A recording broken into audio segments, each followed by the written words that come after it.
Smith, give me a moment here to explain myself. Obviously, it was a runaway train for the media to jump to the conclusion that LeBron James was MVP of this series. I get that because LeBron James was a freight train on the basketball court. I don't like how I'm hearing this. Okay, I don't like what I'm about to hear. You just gave me what LeBron's definition of MVP was. You know what he said when Steph won? And he said, well, obviously he was the best player, but maybe somebody else was more valuable. That's what happened in this series. I do not disagree that LeBron was the best player on the court. And I get you, he can stuff that stat sheet like nobody's business. By the way, if I may include this before I start my argument, he also stuffed the turnover category of the stat sheet because he tied the all-time finals record for most turnovers in a final. Get to your point. Okay. What are you going to say, Skip? What are you going to say?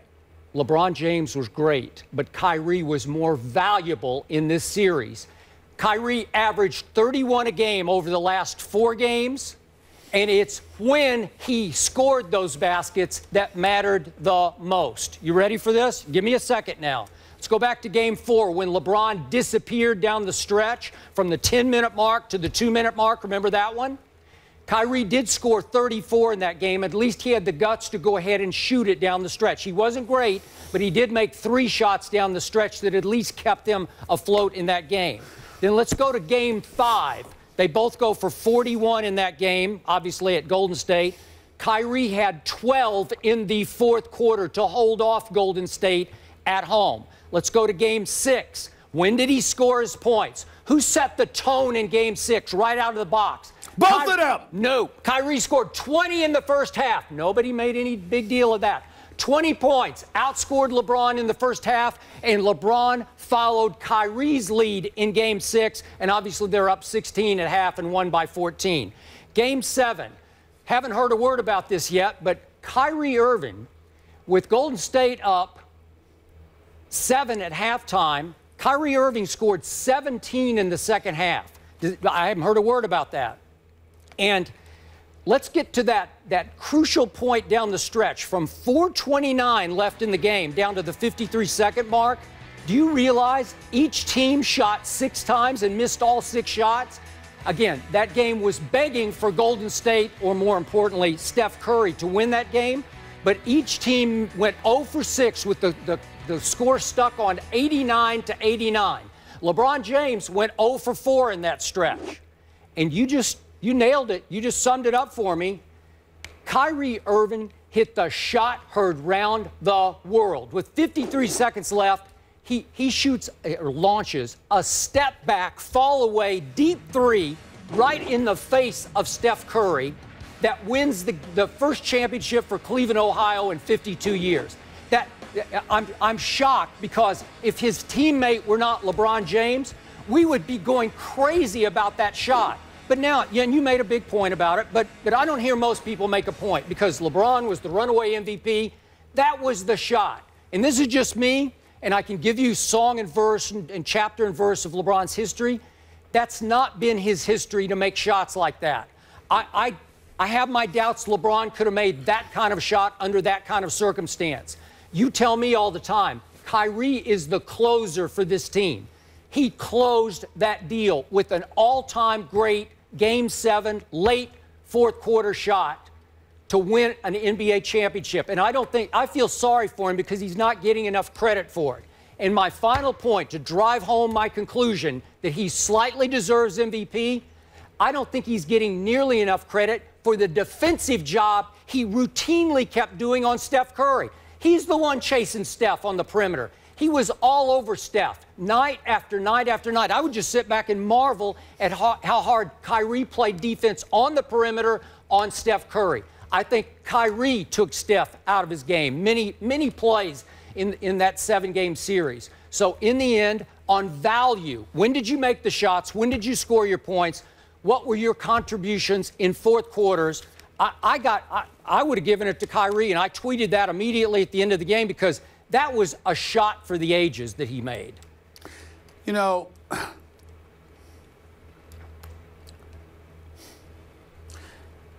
Skip Bayless, I'm an idiot. Because I'm an idiot. Because somehow, some way, I worked with you every day for the last 3 years, and there are times where I think it's 5 I'm years, still but go ahead. amazed. I'm still amazed by the stuff that comes out of your mouth. I don't understand why I did not see this coming. I do not understand why I did not see this coming. I should have looked at your tweets. Maybe I would have known better, but I don't read your tweets, so I didn't know any better. I didn't know. Listen, zip it. I'm talking. I'll let you talk. You're unbelievable. Let me tell you something, Skip Bayless. Kyrie was sensational. I get that. It's not that you're wrong with the points you're making. It's just that your conclusion is wrong because you believe that equals league NBA Finals MVP over a superstar with all the expectations of the world heaped on his shoulders, who led the team, who led both teams in the finals in points, rebounds, assists, steals, and block shots. You are unbelievable. Back-to-back 41-point games. In fact, I told y'all, did I not just tell you I have to let you talk? Did I not just tell you that? Zip it. I'm talking, okay? Back-to-back 41-point games in games 5 and 6. A triple-double in Game 7. By the way, not only that, momentum swinging things. Kyrie Irving didn't show up for the first 2 games of the finals. Neither did Now, LeBron. Game 3 and on, Game 3 and on, he was spectacular. First 2 games, he shot 33% from the field. He missed 24, 36 shots. He was a virtual no-show. But he came on strong in those last 5 games, got hurt a little bit with his foot, really left it up to LeBron to carry the bucket in the second half of Game 6. We get all of that. But under no circumstances, and the big shot that he made, he definitely deserves credit for. It was an elevated version of Paxson or Kerr because they didn't get fed the ball by LeBron. He stepped back on Steph Curry himself and did what he did. But this notion, he deserves some credit in terms of defending Steph Curry. Skip Bayless, I would say to you, did you forget about this dude by the name of Tristan Thompson, who was chasing Steph Curry around wing to wing all series long? You forget about Tristan Thompson? Yes. You think that Kyrie Irving at 6'2", okay, did that to Steph Curry all by himself? So what about the switching that took place? What about the fact that hold it. What about the fact that Amon Shumpert was on Steph, that Kyrie was on Steph, that Tristan Thompson, he wasn't just switching on Steph, he literally was chasing Steph Curry one wing to the other wing. Okay? Occasionally? Yeah. Go back and watch the tape. Go back and watch the tape. I'm not going to argue with you about that. The point is, when you look at LeBron and all that he did throughout this series, there is no question that the man deserved it. Not taking away anything from Kyrie Irving, because we all recognize that LeBron lost the finals last year without Kyrie, and he won it this year with Kyrie. But there is no doubt that LeBron James deserved NBA Finals MVP for a 3rd time. The man showed up when it counted. And for you to sit up there with a straight face and try to take it away from him, it's shameful. It's blasphemous, okay? That's blasphemous. I cannot believe that you would say something like that. But then again, I'm the idiot, because if anybody would be the ultimate contrarian, it would be you. Unbelievable. Unbelievable. Why am I can't believe I'm surprised. How I've been built for 12 years on this show. I'm all about who makes the big shot at the biggest moment. Who made the most valuable shot in the 3 that LeBron made? What about the 3 that LeBron made? What about him going to the basket in the 4th quarter, obviously keeping them in it as well? What about that? Did LeBron hit a big-time 3 from the left wing? Didn't he do that? I'll give him 1. He made 1 in the game. No, I said it was a 3. Yeah. I didn't say it was 1 for 5. It doesn't matter who it was against. I'll give you that. You're 23 feet away from the basket. He hit a 3. But the game is still teetering. It's tied at 89. What about the block on Iguodala? Do I get to talk? Defense don't Do I matter get to answer either? any of your questions? Go ahead. Just one? What happened with 4:29 left down to 53 seconds? This is it. This is for the NBA championship. Each team shoots 6 times and misses all 6 shots. That's happened to everybody. LeBron James shot 4 times and missed all 4 shots. And that happened to Kobe against Boston. What'd you say then? Kyrie Irving said, Get out of my way, give me the ball, and watch what's about to happen. And he didn't just LeBron dance hit a on three somebody. Before that. That was way LeBron before hit a that. three before that. Way before that. Okay, that was like mid-quarter. This is down the stretch with the championship on the line.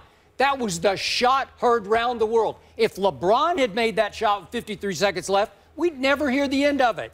I haven't heard much. I give you credit because at least you gave him credit in your opening soliloquy on the show. He deserves credit.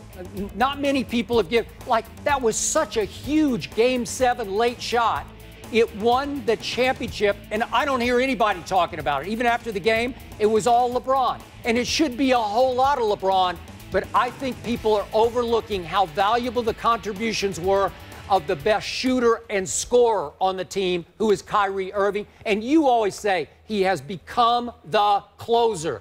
I value closers more than stat stuffers, stat sheet stuffers. I'm sorry.